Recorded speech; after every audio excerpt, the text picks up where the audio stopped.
Okay, one of my favorite parts of being a pastor is getting to know everybody's stories. And everybody's got a story, right?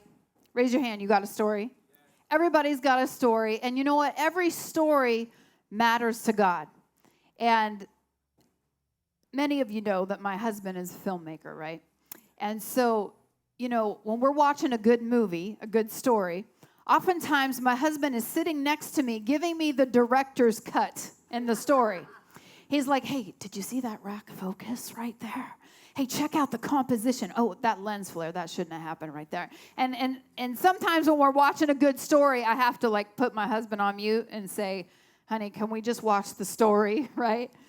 But Greg knows the truth that when every good story has three major elements, right? Y'all might maybe have heard of this. Every good story has conflict, right? And then there's some type of catalyst or climax to the story, and then there's some type of a resolution, and sometimes it's good and sometimes it's not so good. He knows that there's three parts to every good movie and every good story, and our lives are similar, right? How many have conflict, right? We live in a world where there's conflict. There's even a battle between good and evil, right? And yet the catalyst part of our story hangs on what we believe. And what we believe often determines what the resolution is going to be in our story, right? So here at the table, we talk about how this is the place for us to belong, believe, and become who God wants us to be. And he invites us. Last week, we talked about belonging, right? This is a safe family where you can come, grow in your faith, learn about Jesus, and we love each other, we protect each other, we grow together. If you're here, there's a place for you at the table. It's not just something we put on the backs of our T-shirts, right? It's something we believe. There's a place for you. But tonight I want to ask a question. How does what we believe impact who we are becoming? Now, most of us learn this concept of cause and effect in middle school, right? So when we put the vinegar on the baking soda, the volcano happens, right? We drop the pencil and gravity happens, right? And so what we believe often changes the trajectory of our stories. If I believe I can learn the skills for the new promotion, I apply for the job and I could get it. But if I don't believe that, I don't even try. And my chances, right? What we believe can change our daily decisions and those little things, right? But here's the crux. It's who we believe that has the real power to change our story, because it's the story of God that is the most powerful story we could ever know of, right? In fact, Scripture contains this epic story from creation until today about this incredible love story that God invites all of us into. He says, hey, I want to know you. And from creation, all through the Old Testament and the New Testament when Jesus came, he says, hey, I just want a relationship with you. This is a love story. And there's nothing like the power when our story connects with God's story. Amen? And that's where the power comes from, is when I enter into God's story and what he has for us. Well, tonight I've got some special guests with us who actually have really, truly impacted my story. When I was just a freshman in college some years ago, a couple years ago, a couple years, you know, give or take, 20-ish, 30 almost, I met this crazy couple that was planting a church down the street from the college. Somebody said, hey, you want to go with me? There's a brand new church. There's this lady, Monica, and her husband, Chris, and they're starting this church, and they're doing it a little different. They're reaching people on the streets and loving people, and prostitutes and gang members are getting saved, and it's just crazy, but it's a lot of fun. You want to go? I'm like, count me in. Crazy fun. Yeah, sounds good. And I remember showing up on that first week and God speaking to me and saying, I want you to plant yourself here. And never did I know in a million years that my story would change so much that I would go on eventually on staff with them. They would send us out to New York, and we were in Harlem and helped plant a church, and then all the way back over here to the West Coast, and here we are today. And so I want us to welcome Pastors Chris and Monica this evening to the table. Come on, y'all can do better than that. Give them a good Seattle welcome. Well, I just want to thank both of you for being such a part of my story. This guy dedicated my daughter when she was only a few weeks old. Now she's over there leading our kids, making all that noise. You just so if never you want know. your kids to be a children's pastor, let me pray for them. Yeah, you better have him pray for you. But I have to give him the wrong name. Say the wrong name. Yeah, he prayed for her, and he said, God bless Sierra Nevada. I was like, I don't think I named her that, but okay. So why don't you start out by telling us why is the power of our story so compelling? Well, I believe the power of our story is so compelling because it gives people hope. Yeah. A glimmer of hope.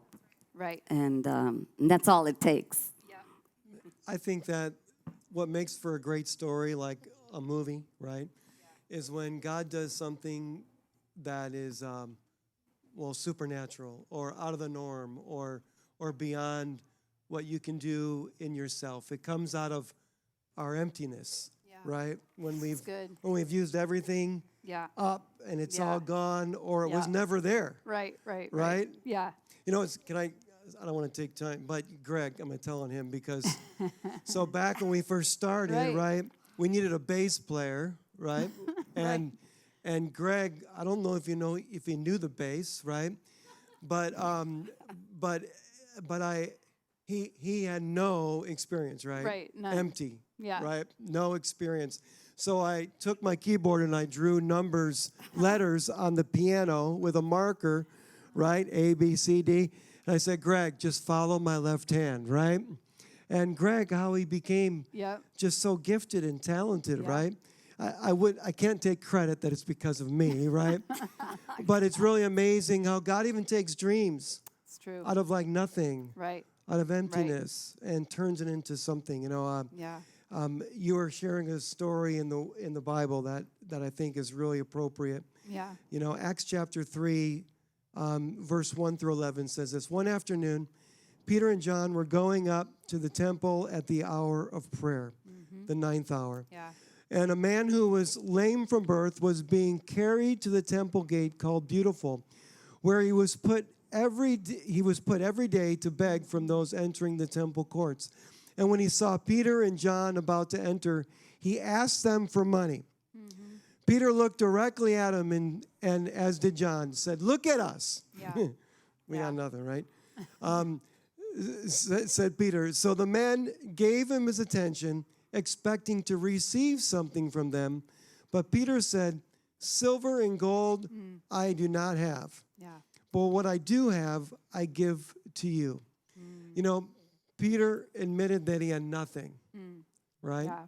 Yeah. He had nothing to give. He had nothing in his pockets, right?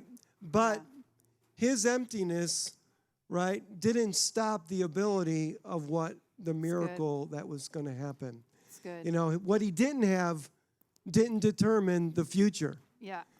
What Greg didn't have didn't determine his talent, right? What we don't have doesn't determine what God is going to do in our life, and the miracles can come. It's so life-changing, isn't it? So good. It's powerful. Yeah. I mean, how about you guys?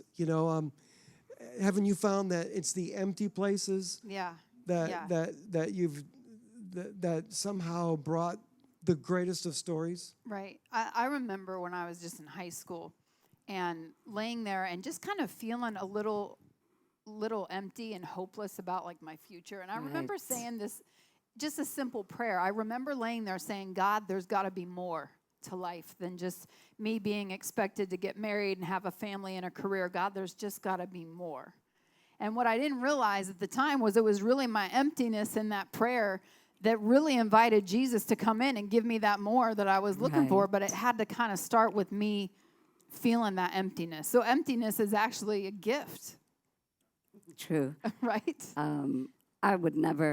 My life would never have become what it has without me coming to a place of emptiness. because we think we can do all this on our own, and we Right. think we can make Right. this happen. But you get to that place where you realize you can't. And so I'm grateful for empty places. Yeah, empty places are good spaces, right? Yes. It's good. You know, it was when you were 18, you were coming to plant a church. Right. When I was 18, I was living crazy, using drugs, getting high, popping pills. I was either drunk, high, stoned every day when I was 18.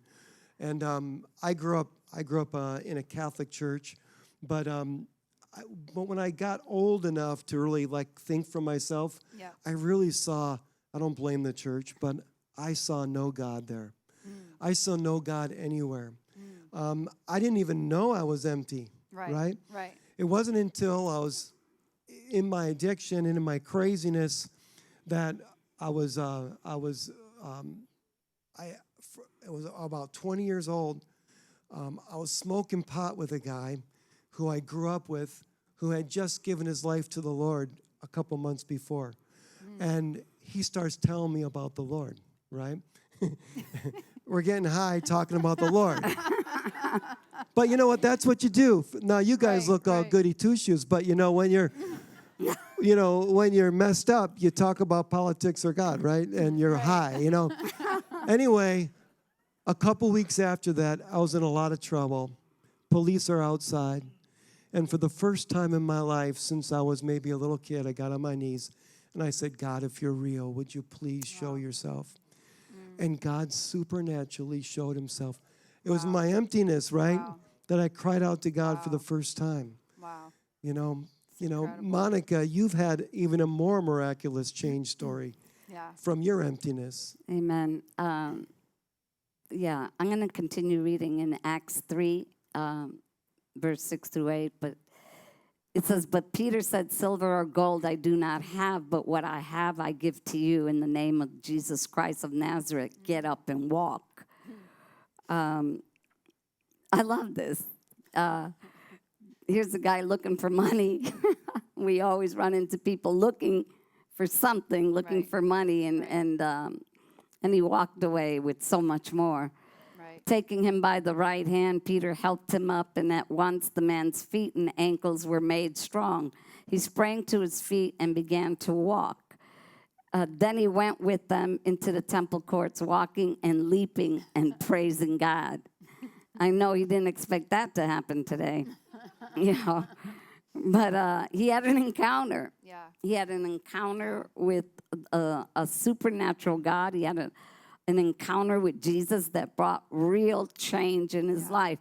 For him, it was a physical change. He was lame, but now here he is walking. The whole world could see something happened in his life. It was he thought he needed money. Right. But his need, yes, we all think we need money and many other things in our lives. But without this transformation, all of it is useless. Yeah. It doesn't mean anything. And in my life, I know this very well because my father died. This is my story. When I was 12. And he held our family together. And so without him, everything turned upside down. And I couldn't even admit that he died. And people would ask, how's your father? And I would say, he's fine. But he was dead. He was gone. Wow. I started using drugs. I didn't know how to deal with the pain that I was feeling. And it quickly escalated to heroin and cocaine. And there was one thing that I said every day. This is my last day. I'm not going to use tomorrow. And I said that for 14 years. And on the 14th year, I was so disgusted with my life, with what I had become, with what I couldn't do, how I couldn't live. People get up every day, go to work, do their thing, but I couldn't do that. Yeah. And so I thought I would take my life. I desperately tried. I took bottles of barbiturates and drank a fifth of vodka, and I laid down to die. But somehow, through the intervention of a supernatural God, I didn't die that night. And I woke up 3 days later in a hospital room with tubes and all kinds of things. And in this room was a chaplain. The last thing I want to see, first of all, I'm not happy to be alive, okay? It was not good news. It was terrible news. Because in my mind, I'm thinking, okay, now this all has to start again. But here's this chaplain, right? Nobody would say is anybody, but here he is trying to talk to me about Jesus. And I'm like, about who? Because, I really didn't know anything about Jesus at all. And because my dad was Iranian, my mom was non-practicing Catholic, so we knew nothing. I knew nothing. And so he's trying to tell me that Jesus could help me. And I'm thinking, are you serious? I'm on alcohol, this, that, heroin, cocaine, Valiums, And so I'm thinking, the big question for me is, what's a detox plan? Okay, how's Jesus going to detox me? Awful. I've been through like 7 treatments, so I want to know the detox plan. Do you know what this man had the audacity to tell me? He told me that they were going to pray for me. And I can't tell you what I told him. I could not believe this man just said they're going to pray for me. And I threw him out of my room, but the man came back, and I told him I grabbed the buzzer for the nurse, and I said, I'm serious, buddy, get out of my room. And I'm like, you're crazy, if I'm not, right? He came and he left the Bible. And I took that Bible, threw it in a closet somewhere, and went on with my life using one more year out there on the street. But it was the worst year of my life because now I felt that death didn't even want me. And I didn't care. I just did not care anymore. 14 years I fought hard. Even though I couldn't quit, I fought. But not this last year. This last year I just could not care. And so here I am 1 year later at my dealer's house, and there's a raid on the house. As soon as I go in, the doors come down, the windows, they came in every direction. And I had something in my hand. I tried to hide it. But they thought I was going for a gun, so I was the first one that they took down. And they had me on the ground like in a millisecond with my hands handcuffed behind my back and put a gun on my head and said, make a move and we'll blow your brains out. And my thought was, please, blow my brains out. Do what I can't do. End this miserable life. But anyway, my second thought was, how did I go from daddy's little girl to this, to all of this? And so I thought I would make it as bad as I could make it, and I'm cussing these cops out. The drug dealers were sitting there like altar boys, okay, looking at me like, what is my problem? Why am I being so crazy? And I'm screaming at them, I'm tired. I don't want to do this anymore. And the lieutenant calls me out on the fire escape, and he says, I'm thinking he's going to let me have it. But what he says is, I'm going to let you go. And I'm like, what? You can't let me go. And I'm showing them all my keychains from NA. They give you welcome, 30 days, 60 days, 90 days. All of mine said welcome, welcome, welcome, welcome. And I'm trying to show them this is terrible. I'm chronic. You don't want to lock me up. I need help. Wow. And I said, why would you do that? And he said, because I think there's something better for you. Now, he's looking at an 80-something pound woman with the look of death in my eyes, tracks all over my arms. He did not see no potential. Yeah. But he took the cuffs off of me and kind of pushed me out the door, and 3 drug dealers thought I set them up. But it wasn't them that got set up. I realized later it was me that was getting set up, because the next day I'm on the street. I'm not thinking they're thinking that. They all went to jail, but they were bailed out the next day. And And I'm sitting there, I'm looking for drugs. I'm just doing what I do. And they came and they tried to run me over. And then they were chasing me down this alley, and they're shooting, and I could hear the bullets whizzing. And I'm running on a low-level garbage dump, and I'm running as fast as I can. But it felt like slow motion. And I'm imagining my mom getting that phone call. Come and identify your daughter. She's laying in a garbage dump, with bullets in her back. And I cried out to, I don't even know who. I know who today, God. I said, please don't let me die like this. Not like this. Not in this garbage dump. And I got out of that situation, and I got to my house, and my mom came to my house because she heard about this, and I didn't want to let her in. And so I just opened the door a little bit, and she just wants to come in. And I'm thinking, I'm sick. I need to get high. This is how sick I really was. I'm looking at her jewelry, thinking I could snatch her chain. And I'm looking at her purse, thinking I could snatch her purse. And I'm begging her to leave because I knew how sick I was. And I'm looking at her car keys, and I'm thinking I could take her car. What would I do with it? I have no idea, but this is all running through my mind. And then I started cussing at her, and I said, leave. And she looked me dead in the eyes and said, if I leave, you'll die. Wow. And I knew that this woman was not leaving. That was it. When she said, you'll die, I knew that there was no way that she was going to leave because she really believed I would not make it. Yeah. And so I said, you want me to go to treatment? And she screamed at me, no. She said, you need God. No, we don't serve God, but I guess she knew that treatment wasn't going to help for me. So she just screamed, you need God. And I'm like, okay. Now what? She said, find that Bible that chaplain gave you. And I'm like, I don't know where that Bible is. I knew exactly where it was. And she goes, go get that Bible. And so I finally went and got it. And I said, okay, here's the Bible. Because I don't know what's next, right? I need God. Here's the Bible. What? And my mom started crying because she didn't know what's next either.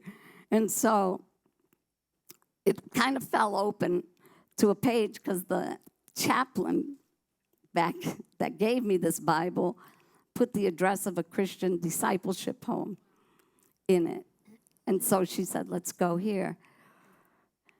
And so I ended up going in, and in there I struggled for 8 months with disciplines every day. I just could not figure out how to do this. How does this work? I was trying to work it, and the more I tried to work it, the more trouble I was in. And I had 4 o'clock wake-ups, and I had to rake forests, move rocks, peel potatoes, you name it. I painted the building 3 times. I was tired. And 8 months later, I think I'm good. I'm going to go out for the first time in 8 months. I never got to go with the women shopping. Never got my mail, never got a phone call. My mom would call. They go, you can't talk to her. She goes, I don't want to talk to her. Is she still there? And anyway, I'm excited to get out, and I see a staff member coming towards me, and I'm thinking she's going to walk past me, but she didn't. She stopped in front of me and said that I couldn't go out that day because I had another discipline. That was it. That was like all I could see was red. And I wanted to hurt her. That's all I could think. I just want to choke her down to the ground. I can't do this. But instead, I burst out crying and just saying, I can't do this. It's not working. It's working for everybody else, but it's not working for me. I can't do this. And I heard God speak to me in a small, still voice, saying, you're right. You can't do this. But I can. My life changed that day, Beth. That's the day that my life changed. Something lifted off of me, bondage, weight. Felt like thousands of pounds lifted off of me. And from that day to this day, I never looked back. Felt the call of God in my life. and ended up at North Central University, and Became a pastor. became of all a things. pastor of all things. Yeah, I never thought in my mind, even going to Bible school, never imagined going Right. to be a pastor. I just wanted to help people. Yeah. You know, And and not just a pastor, but like you, a Yeah. female pastor, Right. right? Which is once again Right. an outlier, Yeah. right? Yeah. I mean, Not a lot of us. not a lot of you guys. especially, There's a few of us especially out there. back then, Especially 30 it was years ago. paving the way. 30 Right. years later, now there's two. Yeah, I think there's a few more. There's more. There's a few more. There's a few more. But Chris and I met. We married, and had two beautiful children. Something I never thought would happen for me. We planted Minnesota Teen Challenge, then went on to plant 7 other churches in 5 major cities. Transformation, huh? Oh my God. Talking about God. what God can do in Yeah. in our stories, and just Yeah. that thing that happens on the inside that people can see on the Right. outside. Yeah. That change, Yeah. that like the lame man Right. got up and walked, and Right. people could see the Right. changed life. People can look at me, and especially if they knew me, they can't believe Yeah. what God has done in my life. And Right. That's the best story, though, isn't it, Beth? Yeah. When it's the power of God That's that right. changed. You know, it wasn't that Monica was good enough, strong Right. enough, Right. smart enough. I wasn't. There's no self-help books Right. that can make that type of change. And I love when you talk about it wasn't till you got to the end of yourself and said, Right. I I can't do this. that said, when God said, well, that's okay because I can. Right. And it's the power of Jesus. And I love how the story wraps up at the end, because really the end of the story really shows how the power of God is revealed in our lives when we have those Jesus encounters. Right. Acts 3 goes on to say this. It says, when all the people saw this man, walking and praising God, they recognized him as the man who used to sit, the Right. man who used to sit at the temple, begging at the gate at the temple. And they were filled with wonder and amazement at what happened to him. And I think it's interesting. It says the people saw him and they recognized, wait a minute, something's different. Something's Right. happened, Something's right? happened. Now, with his story, it was more external, tangible. Obviously, the guy was lame, now he was walking. But I think in our lives, in our walk of faith, right, what is different when we encounter Jesus? Right. Right? What looks different on the outside? What changes do people see in my life? I used to be a lot more angry and abrasive, right? Right. I think it's... You? I know, right? no. I know, it's hard to believe, someone right? else. It's not Right? you. It's hard to believe. But it's almost like God takes the sandpaper and rubs off the rough edges, right? I Right. mean, I never would have guessed your story because I met you on the other side of it. Correct. You had to tell me, hey, this is what my life used to be like. And, encountering Jesus changes not just the little things, but the big things in our lives, right? Yes. So my question is for us, how does our faith in Jesus change the way we live our everyday lives? Well, for me, it changed everything. Yeah. When I knew that the God that created heaven and earth, first of all, knew that I was even on the planet, and beyond that, loved me, even though all the things that Yeah. I've done in my life that, were so wrong, and that was it. Yeah. That was it for me. Like I said, I never looked back, and from that day to this day, keep pushing, keep So digging. true. I remember one thing you used to always say. You used to say, everyone responds to love. Yes, Everybody responds to love. At our deepest core need, we just Yes. need to be loved. yes, it's We need to be it's loved. the most important thing. It changes everything, right? When we Yes. know not only that we're loved, but we know there's a God and there's a purpose for who we are and why Right. we're here.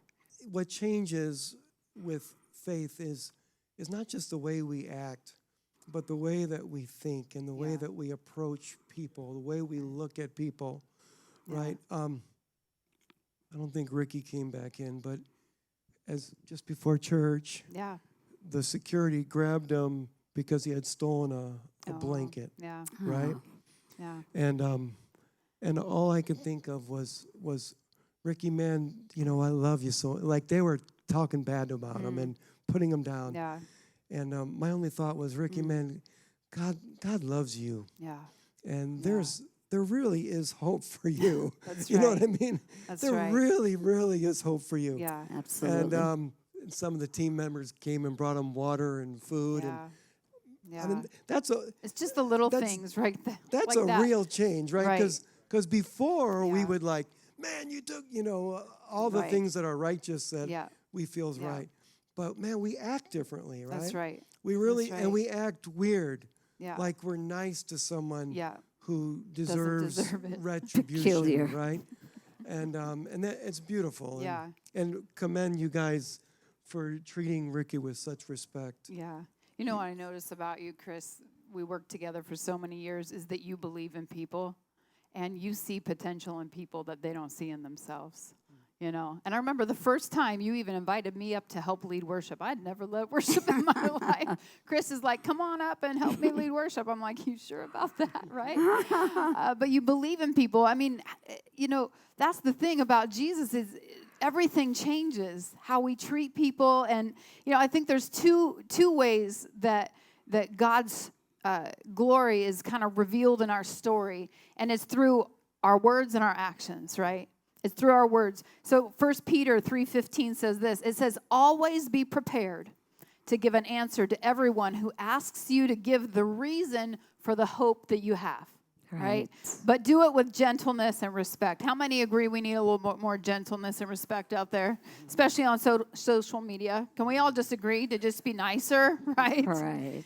But I love this because I remember one day this lady, I was a newer Christian, and this one lady came up to me and she says, hey, Beth, why are you always so happy? Right. And I kind of just froze. I didn't really know what to say to her, right? I was like, inside, I was thinking, well, do I just say Jesus? Like, what do I say? Like, it's the right answer for everything in Sunday school. Jesus? Yes, you get the gold star. But you know, I sometimes I think no matter if you're just exploring faith and you're here tonight saying, hey, I'm not even sure if I believe in Jesus yet, or if you've been living for Jesus for decades, you know, we tend to overcomplicate this, but really our stories have three parts. I mean, just like a great movie storyline has the three parts, our story, when we're telling people about the hope we have, it has three parts. And this is real simple, so break it down. What was my life like before Jesus, right? How did I encounter Jesus, and what is my life like today? How's it different? How's it any different today? And I just want to challenge us as a church. Can we be ready to share just a quick 60-second story about how Jesus has changed your life? I mean, whether it's just somebody we meet in the hallway at the mall or in the elevator or standing in, I guess we don't stand in line at Amazon Fresh. I was going to say standing in line, but I just scanned my card now and walk right out. I feel like I'm doing something wrong. Like the first time I walked in, I scanned and I'm like tiptoeing. I'm like, so I just leave? They're like, yeah, just go. But anyway, wherever we're at, are we going to be ready to just say, hey, with my words, hey, this is what my life used to be like.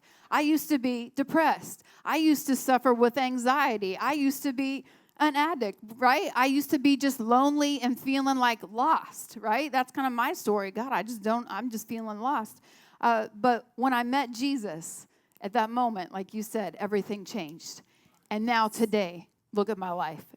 Beyond what I can imagine. And the second thing is our actions. I love what James says. James 2:14. James was Jesus' brother. He said this, what good is it, my brothers and sisters, if someone claims to have faith but has no deeds, right? Right. Basically having a bunch of talk and no walk, right? Can such a faith save them? Suppose a brother or sister is without clothes or food, and you say to him, go in peace, stay warm, well-fed, but does nothing. about their physical needs. What good is it? In the same way, faith by itself, if not accompanied by action, is dead. I mean, that's why we spend so much time and effort serving our community, because we're not going to be a people that talk about the goodness of God. We're going to be people that live it out, right, in our everyday lives. Our words should change. How we spend our money should change, right? How I spend my time should change. How I treat you, my attitude should change after I meet Jesus. How will they see your light? How are they going to see? Right. We're not glowworms. We got to do something. You got to do something. She's been waiting to use that joke for a long time. I think I had a little glowworm toy when I was a kid. One of those little light up things. They're like lights up. Kind of freaky looking, but it helped me sleep at night. But I just so grateful, Chris, that you reminded us of the power of emptiness, that we all just come to Jesus empty, right? We all come to Jesus and say, hey, and I love what Peter says, hey, I don't have silver, I don't have gold, right? But hey, I got something even better. I don't have a detox plan. I don't have a detox plan. But what I got is... But we got something even better. Yes. Sometimes I wonder, if we think we need something from God, that God's saying, actually, I've got something better. What problem have you been praying for that you think you need, but God's like, actually, that's not really what you need. I got something even better. I got something more. And Monica, I love your story. The fact that it wasn't any self-help. It wasn't any NA. No. It was when you... nothing to do with me. When you finally said, okay, Jesus, I'm at the end of myself. Right. And really, your story reminds me that our stories require surrender. Absolutely. We got to surrender to God. And then he can take over our story. It's like I've got the pencil trying to write my own plan, tell God what I'm going to do. And God's like, could you give that to me? Because I could write a better story with your life if you'll let me. Yes. Whew. That was good.